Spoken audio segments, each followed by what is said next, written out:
Oh my gosh, look how cool these beaded earrings are that are featuring porcupine quills. These earrings are called sometimes dreamcatcher style, star style, or floral. So whatever you want to call it, I think you need to know how to make these today. Hi everyone, welcome back. And if you're just joining me, I am Erlene of Erlene Garcia Art and the Hollywood Carney channel. These are the items you will be needing today. Scotch tape, tweezers, it's easier to handle the porcupine quills with, a beading needle, beading thread. Let's see what else we have there. Porcupine quills. This is how I package them. And I always include some type of information that I have researched and written. You will be needing seed beads, different colors, very close in shades, or whatever beautiful colors you have on hand. You will also be needing ear wires, needle nose pliers, scissors, a ruler, and also faceted beads, or you could use semi-precious stones. And on the seed beads that you choose, make sure that they have a large enough hole because you will be going through them a few times. I had cut about maybe a yard of thread, knotted it. I picked up 5 beads, and what we're going to do is go back through those 5 beads, making a circle. This will be the center of our star.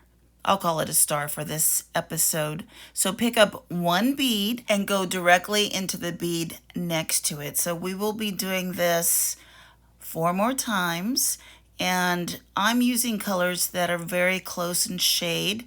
That's how I like to create the rainbow effect.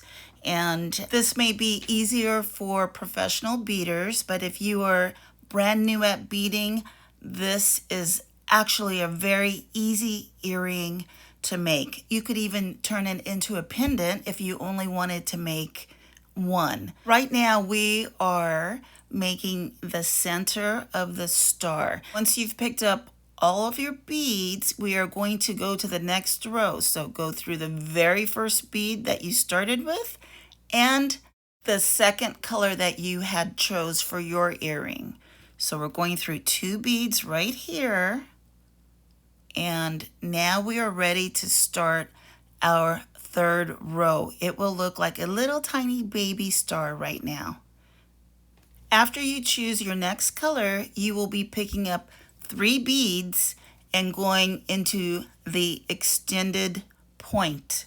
So every time that we start to pick up beads, it will be an odd number. I'm going through that extended point, and I'm going to pull those 3 beads through and then pick up 3 beads and go through the next point.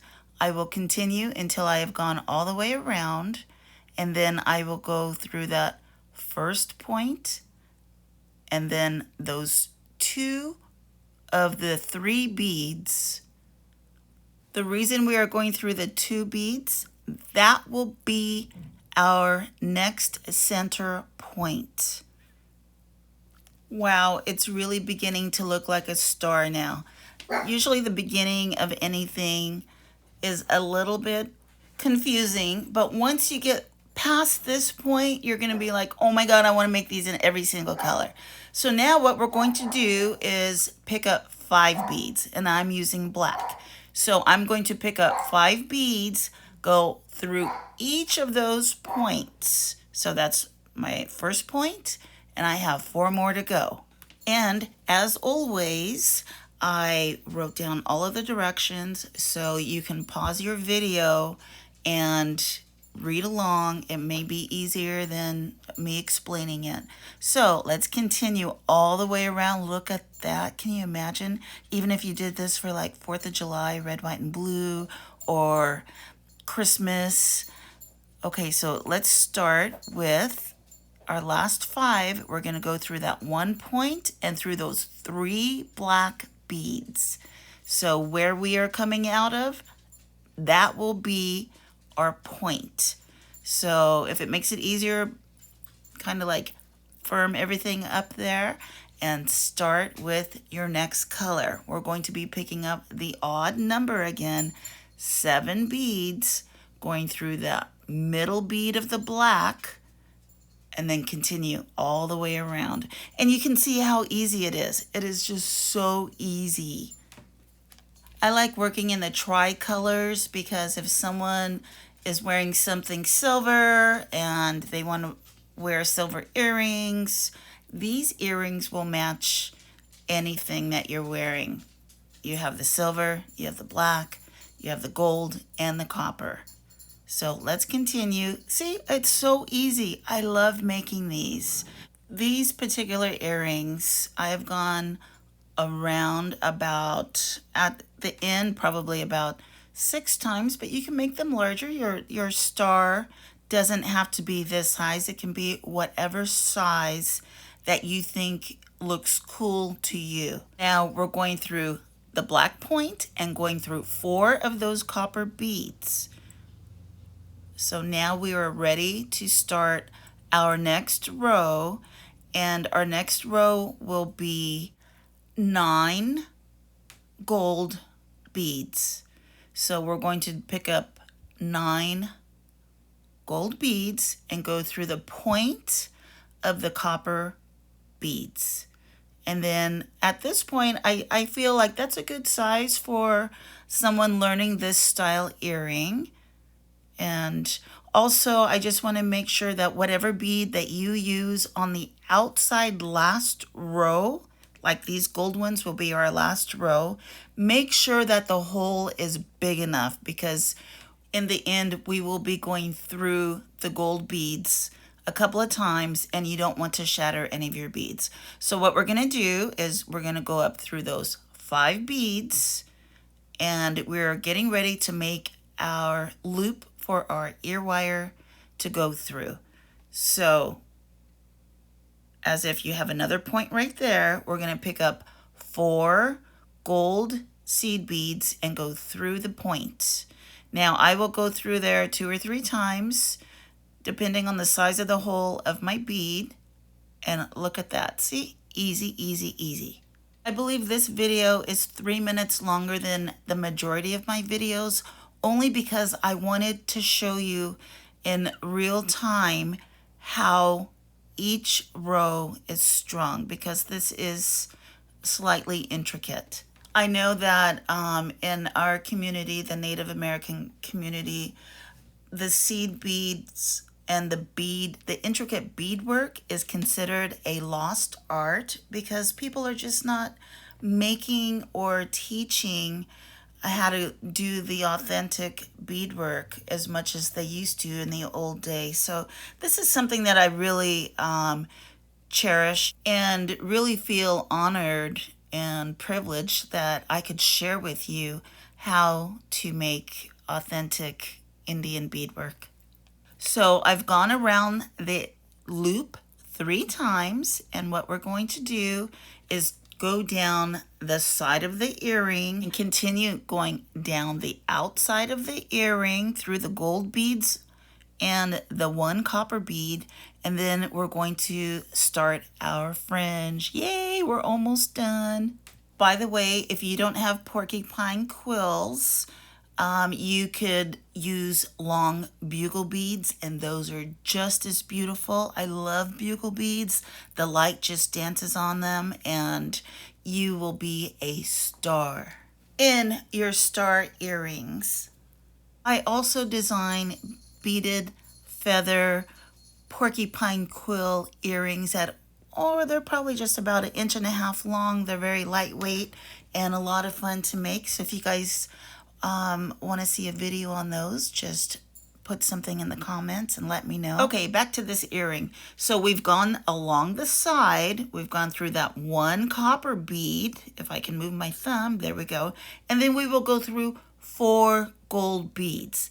And it should look like this. And we will be ready to pick up our seed beads for our fringe. To make it easy, I'm choosing 1 seed bead of each color, and then these are the porcupine quills. They come in different lengths, but I chose all of the small ones that I had because I want them to be about an inch long.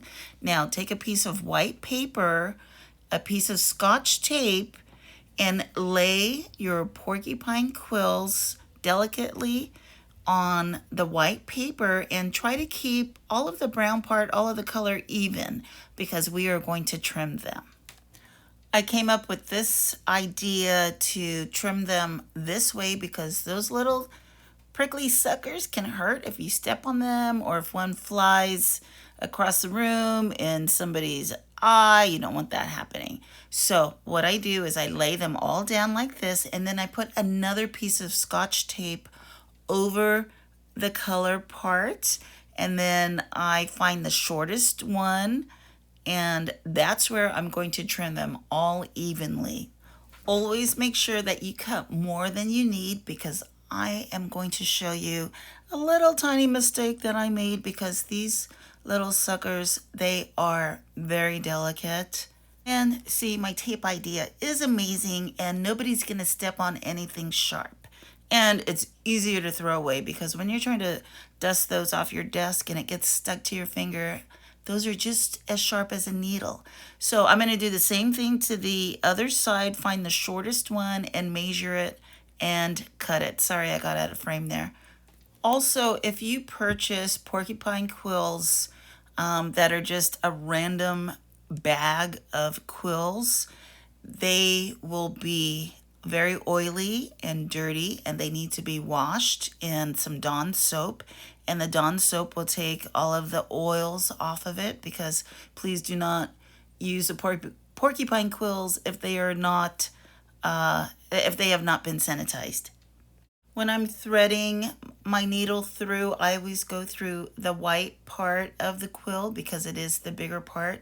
Keep in mind the thread can split the side of your quill, so that's why I always say have extra. And also try to choose quills that are similar in diameter, because the thickness will vary. You don't want to have like one big fat one and one skinny one, I'm just saying. Okay, that sounded weird. Anyway, I chose one of each color of my seed beads, and I am going to now add the quill. I am going to go through the thicker part of the beige part, and once we go through, if it seems like it might be a little hard to get it through, you can use your needle nose pliers and carefully pull it through, but make sure that you hold on to the quill so it doesn't snap in half.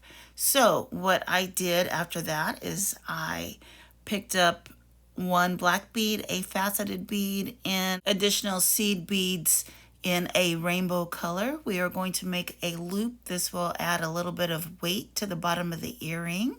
So we are going to go through the first silver bead that is next to the faceted crystal and through the other seed beads. Now look, I left this in because I wanted you to see that I chose a quill that was too thin and it broke. So I unstrung it and restrung it. If you make a mistake, please pull it out and start over. You will be so happy in the long run, especially if you are going to make these for a gift for someone or sell them to a boutique or gallery.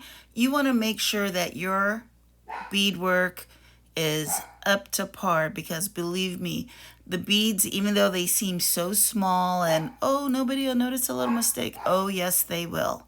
And when it comes to beadwork, professional bead artists and professional customers will notice any mistake in your artwork. And do you want that sale going to the next person, or do you want to put that money in your pocket? You work hard as a jewelry designer, and I'm always here to help you move forward and excel in your jewelry design, beadwork, whatever you are creating. If you make a mistake, please take it out and do it again the right way, and you will appreciate it even more. That's the way that I was taught as a 7-year-old starting my artwork, So I always tell everyone that I am teaching, please do it the right way the first time. And when all of your jewelry items or artwork are on display somewhere and people are buying them because they say you have quality work, that's what we strive for. Oh, so I want to tell you about the porcupine quill. Did you know the porcupine teaches us patience, trust, and bravery? This nocturnal animal represents protection, good luck, innocence, renewal, longevity, and fearlessness. You can call on the spirit of the porcupine for self or home protection when searching for a job and to remove negative people from your environment. American Indians have used quills as an art form to adorn their medicine pouches, moccasins, and cradle boards for centuries. I know that I have been using quills since I was about maybe 14 years old. Back to the beads. So now that we're at this part, go through that copper bead, which is the center bead, and then we are going to pick up 3 more strands and we will be almost 99% done with our earring. Oh my God, look at that. How cute is that? So once you're at this point, we are going to travel up that side of the earring and go through those gold beads, through the copper bead, and just a couple of rows, and then you can cut your thread. You don't have to knot it because it's woven and it will not come undone. Oh my gosh, you guys, look at these. Aren't they so cute? They're very simple. They make a statement on their own. It's just enough earring where it doesn't overpower your outfit. You could wear this for any occasion. Even with a swimsuit on the beach, and even any hairstyle. If your hair is up in a ponytail or a really cute bob, these are a statement maker and they don't take away from your pretty face. So you guys, please let me know how yours came out, what colors you used, or if you used bugle beads or semi precious stones. I would love to know, and everyone else would love to know. So we're finishing up with our final stitches. This is so cool. I am so happy to bring you guys this video. I have a few other videos that are ready to go as well, but I have been so busy on a secret project, and I will certainly let you know when it comes to fruition. So this is our earring, and look at that. I am so proud of myself, and I hope you are proud of yourself as well. Thank you for taking the time to watch this video, and all comments are appreciated. And you guys, as always, have a happy day. Thank you. Bye.